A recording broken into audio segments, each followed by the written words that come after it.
A paz do Senhor Jesus Cristo para você que está ouvindo esse áudio.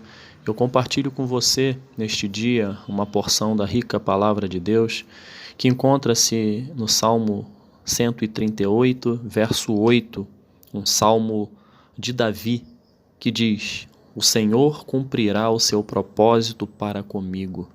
Teu amor, Senhor, permanece para sempre.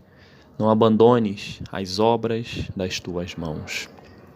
O título que Deus colocou no meu coração para compartilhar com você neste dia é um título curto, porém profundo, e falou ao meu coração, logo pelo versículo que lemos e pelo título, que é propósito.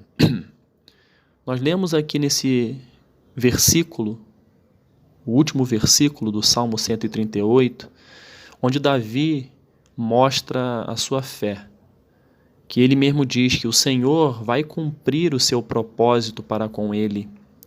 Davi está dizendo assim: Deus é fiel. O propósito que ele tem para a minha vida, ele vai cumprir. Porque o amor do Senhor não é um amor casual, momentâneo. É um amor que dura para sempre. E ele diz ao final: Senhor, não abandones as obras das tuas mãos. Tudo aquilo, Senhor, que o Senhor tem feito na minha vida, Davi falando, que tudo se cumpra, que todo o propósito, ou seja, na plenitude, o propósito que o Senhor tem para a minha vida, Davi dizendo, que esse propósito se cumpra. Quando analisamos a palavra propósito no seu original, vem do latim proponere. O prefixo pro significa à frente, e o ponere, colocar. Aí na sua origem a palavra significa colocar à frente, expor à vista. É você colocar algo na frente, é você estar com a sua visão aguçada de que algo necessita ser visto, porque será cumprido. É importante, é relevante. O propósito na vida de Davi, que Deus tinha na vida de Davi, era algo importante para Davi. E assim também é na minha vida e na sua vida. O propósito de nós estarmos aqui, de vivermos para Cristo, é algo importante, é o mais importante. Hoje, uma pessoa sem propósito, ela não enxerga razão clara para se viver. Nós observamos que nós nascemos e sabemos que um dia iremos morrer. Nesse meio entre o nascimento e a morte, tem que haver propósito. Se não houver propósito nesse caminho, se não houver propósito nesse itinerário, as pessoas, nós seremos as pessoas mais infelizes do mundo. Nós não sabemos que vamos morrer um dia. Se não temos propósito, como será a nossa caminhada? O que eu irei falar agora não significa que é uma explicação científica para o fato, mas é algo que se trata da alma. A quantidade de pessoas que vivem em depressão hoje, uma certa parcela deste público, vive em depressão porque não sabe qual é o seu propósito. Sabemos que é uma doença e existe tratamento. Mas eu creio que parte das pessoas que desenvolvem esse tipo de doença é porque no fundo não sabem qual é o seu propósito aqui nesta terra. Você que está me ouvindo, Deus tem um propósito para você. Você tem que ter um propósito nesta caminhada para que você não viva uma vida vazia. E uma vez a vida estando vazia, é um local propício para desenvolver doenças da alma, e uma delas é a depressão. E nós sabemos que Jesus Cristo, ele veio para que nós tivéssemos vida e a tivéssemos em abundância. Para quê? Para que se cumprisse o propósito. Jesus Cristo não disse isso para que você fosse milionário. Não.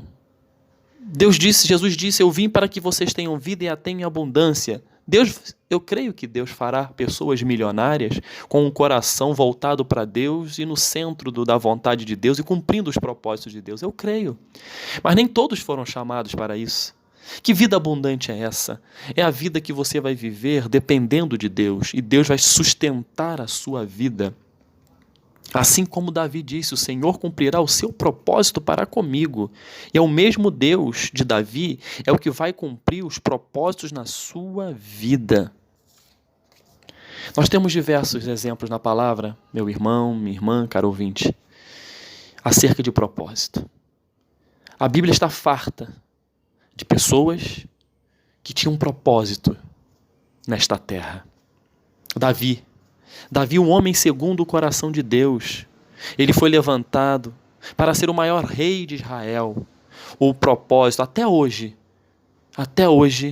o seu nome é lembrado. Até hoje, a estrela que está estampada na bandeira de Israel, muitos associam e falam que é a estrela de Davi. Por quê? Porque esse homem viveu o propósito de Deus para a sua vida nesta terra e até hoje nós conhecemos a história deste homem. Propósito. Saulo, que muitos conhecem como Saulo de Tarso, que teve o seu nome mudado para Paulo de Tarso após o seu encontro genuíno, maravilhoso com o Senhor Jesus no caminho de Damasco. Ele foi separado. Ele foi separado para cumprir o propósito de levar o evangelho aos gentios, aqueles que eram colocados de escanteio. Salomão foi escolhido, filho de Davi.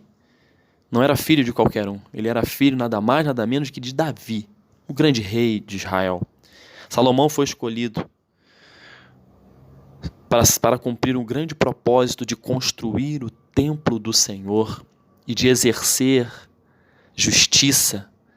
Pediu sabedoria, pediu discernimento para exercer a justiça enquanto rei. Esse homem é conhecido até hoje como aquele que possuía grande sabedoria. Esse foi um propósito na vida de Salomão. Moisés foi levantado para cumprir o propósito de libertar o povo de Deus da escravidão no Egito. A palavra de Deus nos diz que Moisés tinha a língua pesada. Ele tinha dificuldade em falar. Ele tinha dificuldade em articular palavras para que outros entendessem a sua mensagem. Mas mesmo assim, quem fortalece é aquele que chama. E quem chamou Moisés para um propósito foi o próprio Deus. E ele cumpriu. E ele foi usado por Deus para cumprir o grande propósito de libertar o povo de Deus da escravidão no Egito.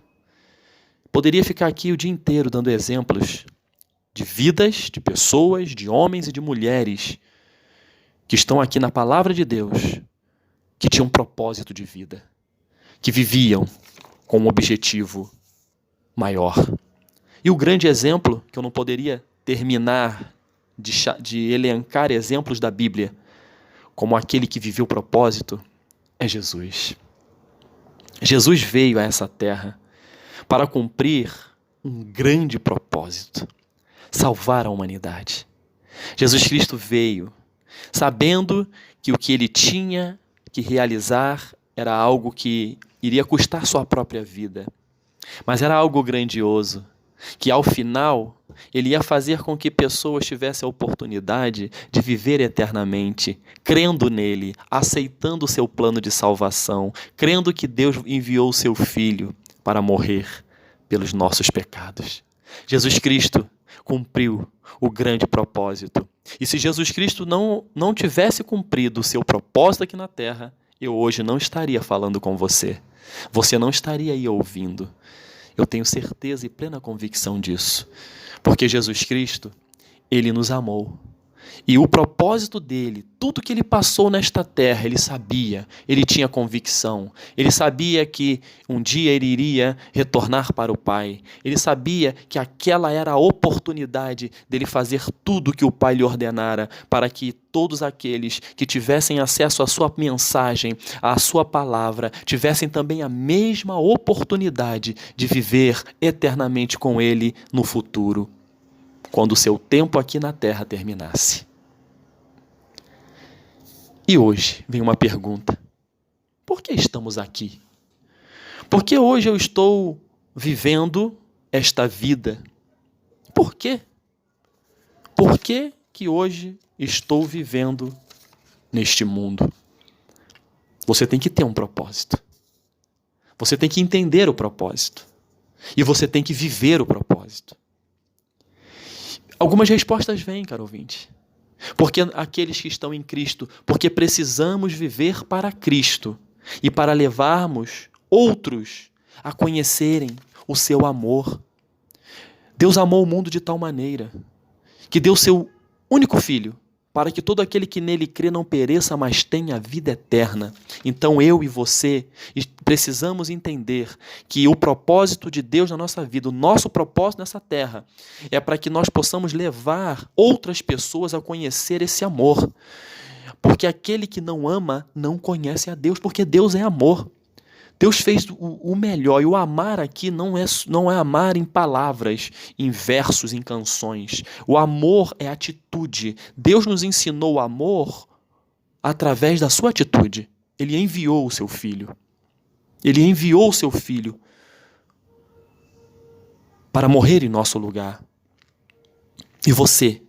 O que você tem feito da sua vida para levar outras pessoas a conhecerem a Deus, o amor de Deus? Tem que ser algo palpável, ação. O que você tem feito?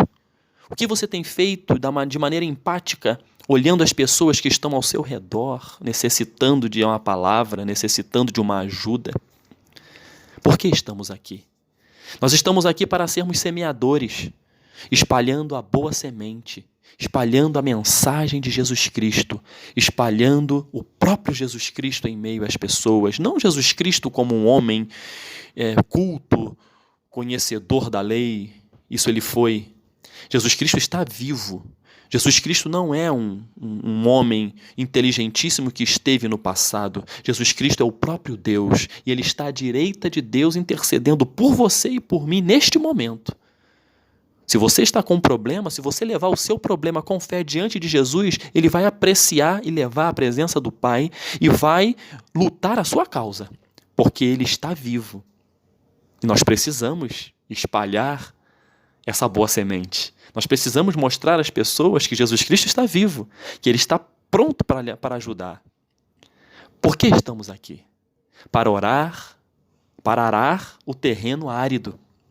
Muitas pessoas estão com o terreno do seu coração árido, seco, desértico. E você tem que entender que Jesus Cristo te chama para fazer parte do seu exército, para contribuir para que outras pessoas que estão passando por lutas, elas consigam ter acesso à fonte da solução, que se chama Jesus Cristo, por meio da sua palavra. Por que estamos aqui? Para anunciarmos como arautos a salvação em Cristo Jesus. Por que estamos aqui? Para sermos sal da terra e luz do mundo. O sal, ele tem uma propriedade interessante, serve para dar sabor e para conservar. Você que está em Cristo, você tem que entender que Jesus Cristo te chama para ser sal, para dar sabor à vida de outras pessoas, para conservar os princípios contidos na palavra dele, na palavra do Senhor. E luz para iluminar a vida de pessoas que estão passando por noites escuras de lutas, de opressão, de problemas, de diversas escalas. Você foi chamado para isso. E para isso não precisa achar que somente o dinheiro vai resolver. A riqueza material vai resolver, não. Luz é levar Jesus Cristo, é falar dele, é você ouvir as pessoas, é você dar um abraço nas pessoas, é você dar atenção às pessoas. É que hoje, infelizmente, é o que está acontecendo. O ser humano cada vez mais egoísta, mas pensando cada vez mais em si mesmo e não está nem aí para o próximo. Eu não estou falando de dinheiro somente. Dinheiro, ajuda financeira também é bênção na vida das pessoas, mas como tem vidas que precisam que alguém ouça o que elas tenham a dizer. Isso é ser luz, isso é ser sal. Por que estamos aqui? Estamos aqui para glorificarmos a Jesus Cristo em nossa vida diária. Tudo que fizermos tem que ser para a glória dele. Por que estamos aqui? Para caminharmos com Jesus. Jesus Cristo quer caminhar com você. Jesus Cristo quer estar no barco da sua vida e no barco da minha vida, sabendo que teremos tempestades, teremos vendavais, mas se o Senhor Jesus Cristo estiver no barco da minha vida e no barco da sua vida, o barco não irá afundar, em que pese que você receberá os impactos dos açoites, mas você vai se manter firmes. Então, na sua vida, na minha vida, nós temos que entender que as lutas virão. Mas se Jesus estiver no barco, nós vamos entender o propósito que ele tem nas nossas vidas aqui na terra. Por que estamos aqui? Estamos aqui para cuidarmos da nossa família. Estamos aqui para valorizarmos a nossa família. Estamos aqui para valorizar a nossa esposa, você que é esposa, o seu marido, para valorizar os nossos filhos, para dar atenção à família, que essa é a instituição que o próprio Deus criou com as suas próprias mãos. Nós temos que entender que nós somos o propósito que Deus tem nas nossas vidas também parte deste princípio de valorização da nossa família. Infelizmente, o mundo não valoriza mais. O mundo desconstrói a família. O mundo quer inventar conceitos de família. A família que eu acredito é a família que está na palavra de Deus. Para mim, esta é a única e verdadeira, porque esta é minha regra de fé. É a palavra de Deus. Por que estamos aqui? Estamos aqui, caro ouvinte, para glorificarmos a Deus por meio do nosso trabalho. Para que onde você esteja, você faça o seu melhor.